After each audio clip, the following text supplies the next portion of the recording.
Hello everyone, আসসালামু আলাইকুম। কেমন আছেন সবাই? আশা করি ভালো আছেন।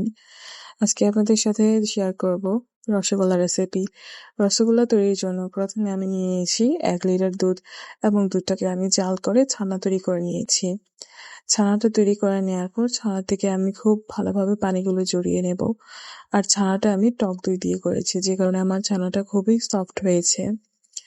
এরপর আমি চানাগুলোকে এরকম ভাবে মথে নেব, খুব ভালোভাবে মথে নিতে হবে।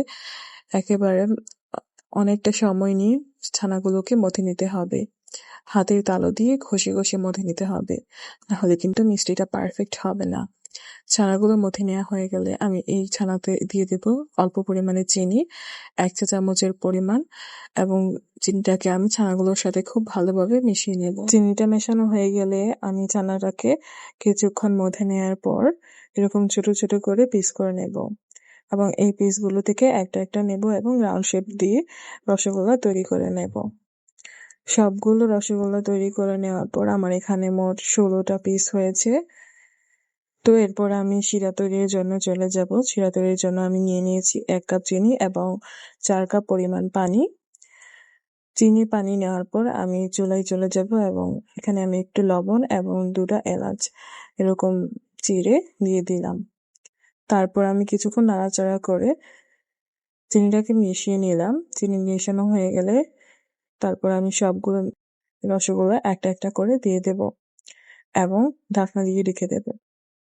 এরপর 4 থেকে 5 মিনিট পর ঢাকনাটা খুলে আমি এরকম একটু চেক করে নেব এবং নাড়িয়ে চাড়িয়ে দেব।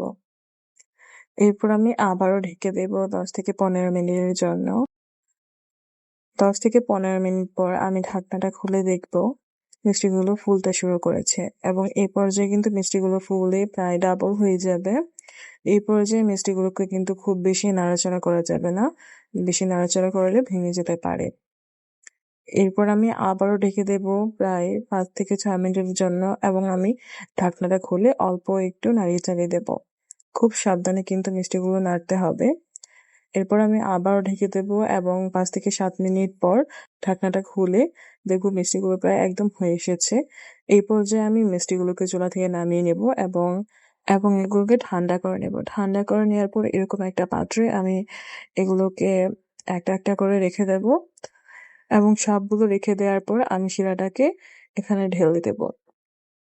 এরপর আমি এই রসগোল্লাটাকে ফ্রিজে রেখে দেব। 6 থেকে 7 ঘন্টা পর তৈরি হয়ে গেল আমাদের রসগোল্লা। রসগোল্লা কিন্তু খুবই সফট হয়েছে, দেখতে পাচ্ছেন চাপ দিলেই রস বেরিয়ে আসছে। আমার রসগোল্লাগুলো কিন্তু খুবই পারফেক্ট হয়েছে। আপনারা চাইলে তৈরি করে নিতে পারেন। আজকের মতো bye, stay healthy, stay happy.